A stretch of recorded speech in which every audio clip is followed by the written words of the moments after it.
नमस्कार, आपण पाहत आहात सह्याद्री न्यूज, आवाज महाराष्ट्राचा।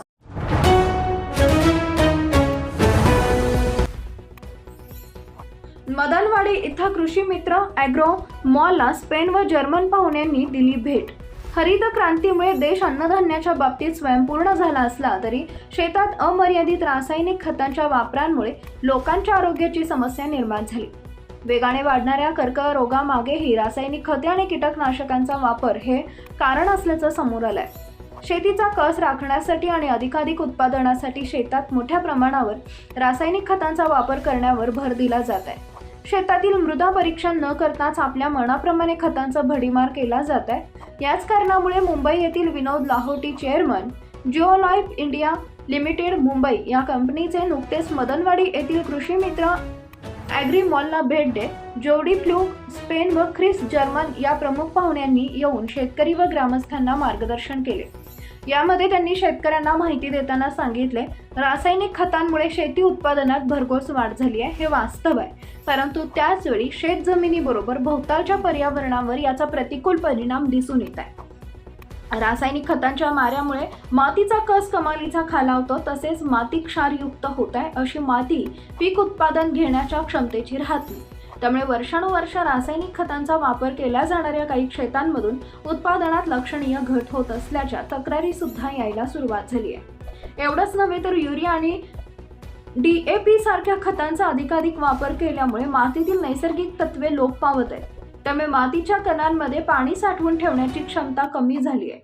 रासायनिक खतांमुळे होणाऱ्या नुकसानीचा विचार करता जलमार्ग प्रदूषण आणि अधिक रासायनिक खतांच्या वाढत्या प्रमाणामुळे जिओलाइफ कंपनीने आपले दावे गॅरंटी समवेत देत स्थानिक ग्रामस्थांना दिलेले प्रॉडक्ट हे खात्रीशीर माहिती घेत मिळालेले उत्पन्न आणि रिझल्ट महत्त्वपूर्ण असल्याचे दिसून आले।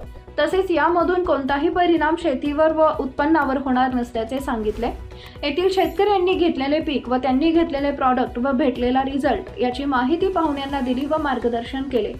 कृषी मित्र ॲग्री मॉलचे अस्मिता पवार व रणजित पवार यांनी सदर कार्यक्रमाचे आयोजन केले होते। सह्याद्री न्यूज आवाज महाराष्ट्राचा प्रतिनिधी संजय शिंदे, मदनवाडी, पुणे। फर्टिलाइजर की वहाँ की ज़मीन बहुत ख़राब हो चुकी है, तो वो ज़मीन को भी सुधारने के लिए ये लोग अपने इंडिया की तकनीकों को लेके जाके वहाँ की ज़मीन को सुधारने का भी प्रयास करेंगे। तो ज़मीन सुधारने के लिए आपको मैं एक एग्जांपल दूंगा कि ज़मीन में सूक्ष्म जीव होते हैं, बैक्टीरियाज।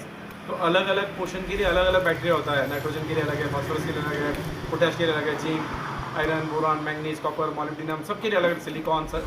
तो किसान इतने सारे अलग अलग बैक्टीरिया का बॉटल डालना उनके लिए नहीं हो सकता, बहुत खर्चा हो जाता है। तो जियोलाइफ ने देखा कि इसको एक एडवांस टेक्नोलॉजी के साथ में तैयार किया जाए, एक ही बॉटल में सब मिले। तो हमने बैक्टोगैंग 24 के नाम से एक प्रोडक्ट लॉन्च किया, जिसमें 24 तरह के बेनिफिशियल बैक्टीरिया एक ही प्रोडक्ट के अंदर है। तो वो जाएंगे अंदर डालने के बाद किसान बोलते हैं कि डालने के बाद में 1 महीने के बाद चप्पल खोल के जिसमें डाला जिसमें नहीं डाला गए तो देख सकते हैं कि ये ज़मीन नरम हो गई है, उतना इफेक्टिव। तो अंदर जाएंगे, अपनी अपनी कॉलोनी बनाएंगे और अंदर ज़मीन का स्वास्थ्य इंप्रूव करेंगे और पोषण पूरा ला के देंगे। तो ज़मीन की क्वालिटी जो ख़राब हो चुकी है, इसको इम्प्रूव करने के लिए बैक्टीरिया का सीड है। तो इसमें हर 1 ml में 50 करोड़ बैक्टीरिया है। 1 ml में 50 करोड़, मतलब 1 एकड़ में आधा लीटर डालते हैं तो 25,000 करोड़ बैक्टीरिया 1 एकड़ में जाता है। वो अंदर जाके अपना कॉलोनी बनाता है, वो ग्रो होता है। जितना कार्बन उसको मिलता है उतना उसका पॉपुलेशन बढ़ता है। तो कार्बन कहाँ से मिलता है? कार्बन मिलता है सेंद्रीय खत से। तो सेंद्रीय खत अगर मिला तो अच्छा है, उसको कार्बन मिलेगा, वो जल्दी बढ़ेगा। लेकिन किसी के पास सेंद्रीय खत नहीं है तो क्या करना चाहिए? तो हमने इसके ऊपर रिसर्च किया करके हमने एक आधुनिक तरीके से ऑर्गेनिक कार्बन तैयार किया, जिसका नाम है carbon stone. 1 kilo carbon stone 1 tractor trolley सेंद्रीय खत के बराबर कार्बन बनाता है। तो किसी के पास अगर खत नहीं है, 1 ट्रैक्टर ट्रॉली के बराबर 1 किलो कार्बन स्टोन काम करता है, उतना कार्बन मिलता है। डालते ही ज़मीन के अंदर कार्बन मिल गया, बैक्टीरिया का खाना मिला, बैक्टीरिया जल्दी से जल्दी बढ़ता जाएगा। तो जिनके पास सेंद्रीय खत है बहुत अच्छी बात है, इसकी ज़रूरत नहीं है, खाली बैक्टीरिया डाल सकता है। लेकिन सेंद्रीय खत नहीं है तो ये तो बहुत ज़रूरी है, क्योंकि आज हमारी ज़मीन में कम से कम 1% कार्बन होना चाहिए, वो जाके 0.1, 0.2, 0.3% तक आ चुका है। अंदर मिट्टी में प्राण ही खत्म हो जाएगा अगर और कम हो जाएगा। तो अभी हमको ज़रूरी है, जागना है, हमको कार्बन फिर से डालना है। तो कंपनी ने इसका देखा, बहुत कम खर्चा है। सेंद्रीय खत का 4,000 रुपये ट्रॉली मिलता है आजकल, करीब उतना ही है, 4 से 5,000।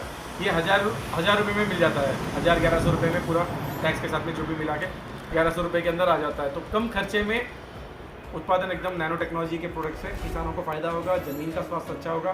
तो ये हो गया ज़मीन की क्वालिटी को जो 3-3, 4-4 साल लगता है फिर से रिकवर करने को, ये बहुत तेज़ी से ज़मीन को पहले जैसे बना सकता है। तो ऐसा हमने ये डेवलप किया है।